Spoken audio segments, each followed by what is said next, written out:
अभी हाल ही में चीन ने बांग्लादेश को धमकी दी थी कि अगर वो क्वाड देशों के समूह में शामिल होगा या अगर उसने क्वाड देशों की किसी भी तरह की भागीदारी के बारे में सोचा तो दोनों देशों के बीच द्विपक्षीय संबंध बिगड़ जाएंगे। तो अब चीन की तरफ से कही गई इस बात पर बांग्लादेश ने आश्चर्य जताया है। चीनी राजदूत ली जिमिंग की टिप्पणी को बांग्लादेश के विदेश मंत्री डॉक्टर ए.के. अब्दुल मोमेन ने बहुत दुर्भाग्यपूर्ण और आक्रामक बताया है। ली जिमिंग की टिप्पणी के एक दिन बाद बांग्लादेश के विदेश मंत्री ने कहा कि हम एक स्वतंत्र और संप्रभु देश हैं, हम अपनी विदेश नीति स्वयं तय करते हैं। दरअसल बांग्लादेश में डीएसी बांग्लादेश की तरफ से आयोजित वर्चुअल मीटिंग में चीन के राजदूत ली जिमिंग ने कहा था कि जाहिर है कि बांग्लादेश के लिए 4 देशों के इस छोटे से क्लब में भाग लेना अच्छा नहीं होगा, क्योंकि इससे हमारे द्विपक्षीय संबंधों को नुकसान होगा। चीनी राजदूत ली जिमिंग की ये टिप्पणी क्वाड संगठन के ऊपर थी, जिसको ए.के.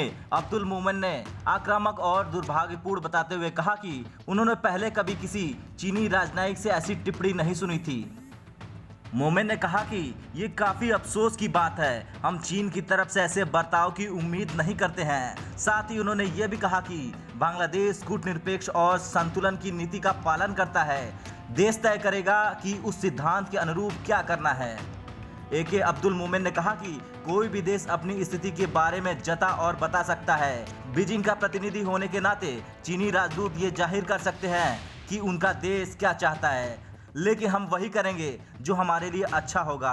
क्वाड को लेकर बांग्लादेश के खिलाफ चीनी राजनयिक के बयान पर अमेरिका ने भी प्रतिक्रिया जाहिर की है। अमेरिका के विदेश मंत्रालय के प्रवक्ता नेड प्राइस ने पत्रकारों से बातचीत में कहा कि अमेरिका का बांग्लादेश के साथ अविश्वसनीय रूप से मजबूत संबंध है। हमने चीनी राजदूत के बांग्लादेश में बयान को नोट किया है। नेड प्राइस ने कहा कि हम जो कहेंगे वो ये है कि हम बांग्लादेश की संप्रभुता का सम्मान करते हैं और अपने लिए विदेश नीति को लेकर निर्णय लेने के बांग्लादेश के अधिकार का हम सम्मान करते हैं। अमेरिकी विदेश मंत्रालय के प्रवक्ता ने कहा कि अमेरिका आर्थिक विकास, जलवायु परिवर्तन से लेकर मानवीय मुद्दे तक अपने सहयोगियों के साथ है। नेड प्राइस ने आगे ये भी कहा कि जब क्वाड की बात आती है तो हमने इससे पहले भी कहा था, ये एक अनौपचारिक आवश्यक बहुपक्षीय तंत्र है। यह अभी समन्वय को लेकर समान विचारधारा वाले लोकतांत्रिक देश अमेरिका, भारत, ऑस्ट्रेलिया और जापान स्वतंत्र और खुले हिंद प्रशांत क्षेत्र में अपने लक्ष्य को आगे बढ़ाने के लिए मौलिक विचार करते हैं। ब्यूरो रिपोर्ट, भारत तक।